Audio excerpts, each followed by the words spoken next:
What if I told you that the government once ran a secret program capable of controlling minds? A classified experiment so disturbing that even today, much of it remains hidden. Documents were destroyed, testimonies were silenced, and those who knew too much disappeared. But what was really behind MKUltra? And more importantly, did it ever stop? During the Cold War, paranoia ran high. The United States and the Soviet Union were locked in a silent battle, each racing to develop the most advanced technologies, not just in weaponry but in psychological warfare. Intelligence agencies feared that enemy nations had already discovered methods to manipulate human minds. The CIA, determined not to fall behind, launched one of its most controversial projects, MKUltra. Officially, MKUltra was classified as a research program aimed at understanding interrogation techniques and the limits of the human mind. But behind closed doors, it was something much darker. Scientists, working under the orders of the CIA, sought ways to break and reprogram the human psyche.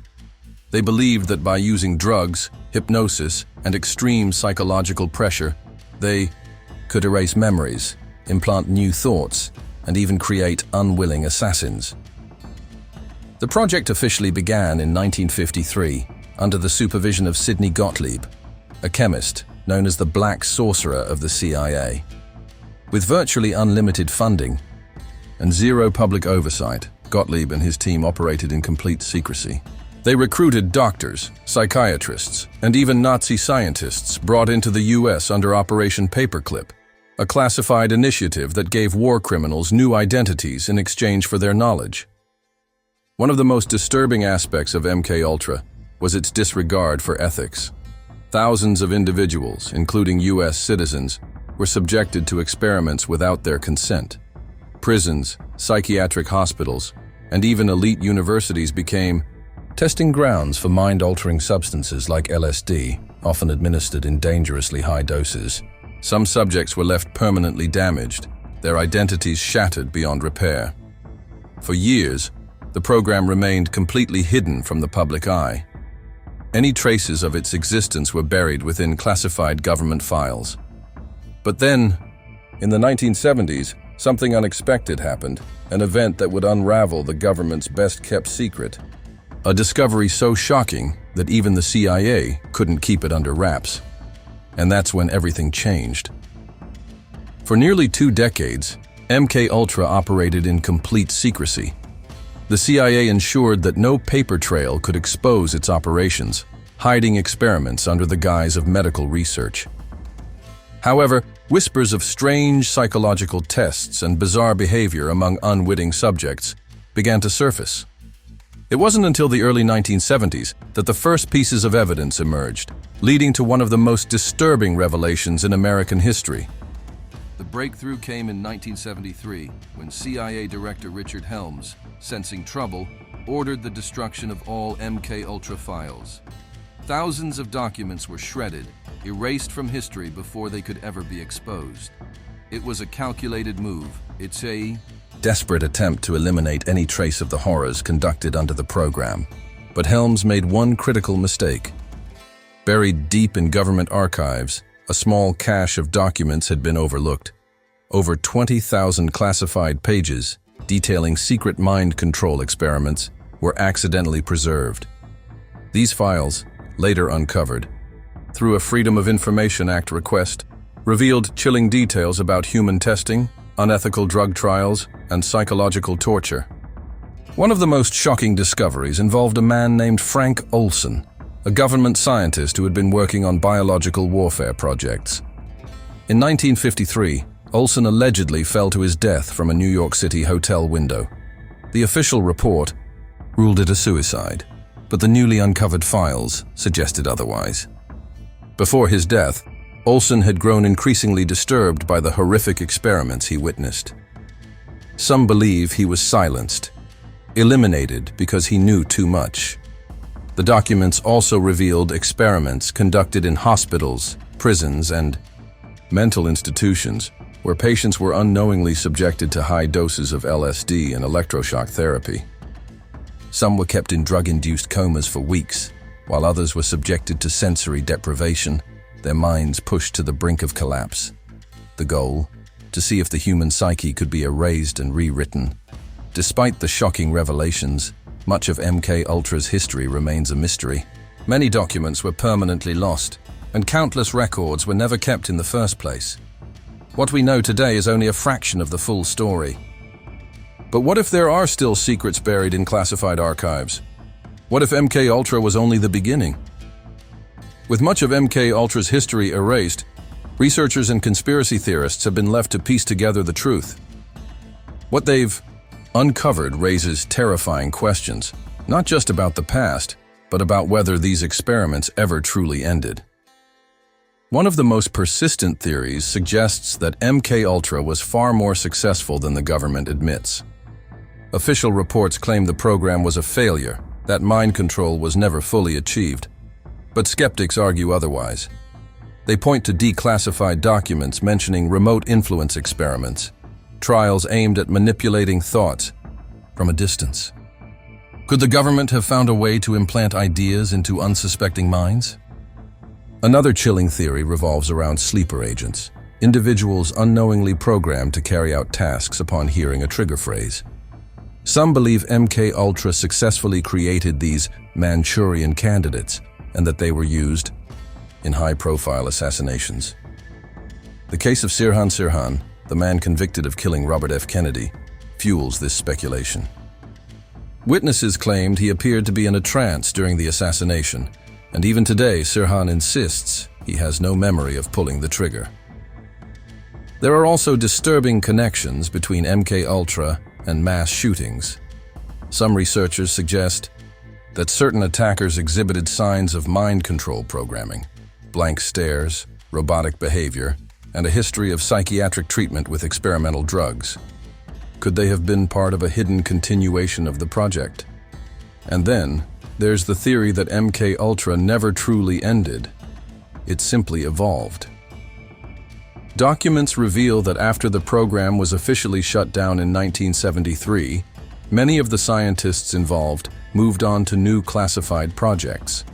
Some suspect that modern psychological warfare techniques, advanced interrogation programs, and even media manipulation strategies are direct continuations of MK Ultra research. The most unsettling theory, however, is that we are all still being influenced, that mind control today doesn't require LSD or secret labs. Instead, it operates through mass media, social engineering, and psychological conditioning on a global scale. If that's true, then MK Ultra was never just a Cold War experiment. It was a blueprint for something much bigger. But if that's the case, who's really in control now? As details of MK Ultra surfaced, the government scrambled to contain the damage. But instead of full transparency, what followed was a carefully orchestrated cover-up, one that left more questions than answers. Key figures involved in the project conveniently disappeared from public scrutiny, and those who dared to dig deeper often met untimely ends. One of the most unsettling cases is that of Frank Olson, a government scientist who reportedly grew disillusioned with the project.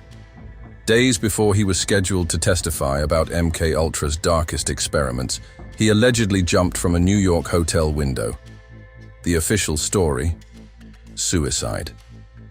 But forensic experts later determined that Olson had suffered blunt force trauma before the fall, suggesting he was pushed.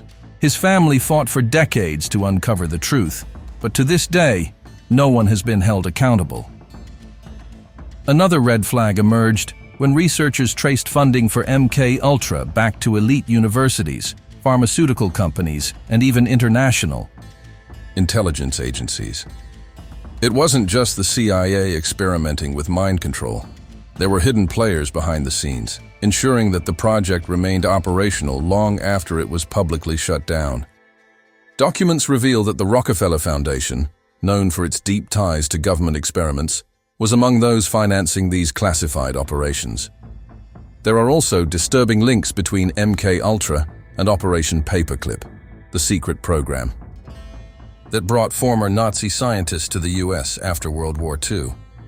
Some of these scientists once involved in horrific human experiments, were given new identities and placed into American research facilities, where their knowledge of psychological torture became a valuable asset to MKUltra. The question is, how far did their influence go? Even today, many believe the government is still hiding critical evidence. When the Church Committee investigated MKUltra in the 1970s, they found that nearly all records had been destroyed. But whistleblowers later claimed that some documents had been relocated, buried deep within classified government archives. If that's true, then the full extent of MKUltra's operations may never be revealed. But perhaps the most chilling question of all is this: if the government went to such lengths to cover up MKUltra, what else are they hiding? For decades, MKUltra was dismissed as a relic of the Cold War, an abandoned experiment in mind control that never yielded real results. But newly uncovered evidence suggests otherwise. What if the techniques developed during MKUltra never truly ended? What if they were simply refined, repackaged, and integrated into modern psychological warfare? In recent years, declassified documents have confirmed that certain MKUltra experiments were later absorbed into advanced interrogation programs used in secret CIA black sites. Psychological manipulation techniques, once considered fringe science, are now standard practice in intelligence operations. But it doesn't stop there. Whistleblowers have come forward with alarming claims that mass mind control may no longer require drugs, hypnosis, or torture. Instead, the battle for the human mind is now fought through more subtle means: media manipulation, psychological conditioning, and engineered social narratives. Former government officials have admitted that techniques developed in MKUltra were later used to test the effects of subliminal messaging and social influence on a massive scale. Even more shocking, leaked files suggest that classified projects involving electronic stimulation of the brain are still ongoing. The ability to remotely influence emotions, thoughts, and behavior using frequencies and electromagnetic fields, once dismissed as science fiction, may now be a reality. Some reports even hint at the existence of directed energy experiments aimed at controlling perception, without the subject ever realizing it. And then there's the most chilling revelation of all. Some researchers believe that MKUltra's ultimate goal was never just about controlling individuals. It was about shaping entire populations. The rise of behavioral tracking, data-driven psychological profiling, and predictive algorithms suggests that the same principles once tested on unwitting subjects are now being applied on a global scale. So if MKUltra was only the beginning, what comes next?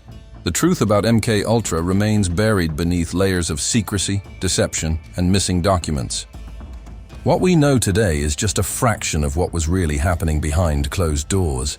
But the biggest question is not what happened in the past. It's whether these experiments ever truly stopped. If governments were willing to conduct such unethical experiments decades ago, what prevents them from doing it today, using even more advanced, undetectable methods? Could modern technology, media influence, and behavioral engineering be the new tools of mind control? And if so, how much of our reality is actually being manipulated? Some believe that the real goal was never to control a single person, but to influence entire societies, shaping public opinion, steering cultural movements, and ensuring that the truth remains just out of reach. If that's the case, then MKUltra didn't fail. It simply evolved. What do you think? Could mind control still be shaping our world today? Or is the truth even darker than we can imagine? Leave your theory in the comments. And don't forget to subscribe for more investigations into the secrets they don't want you to know.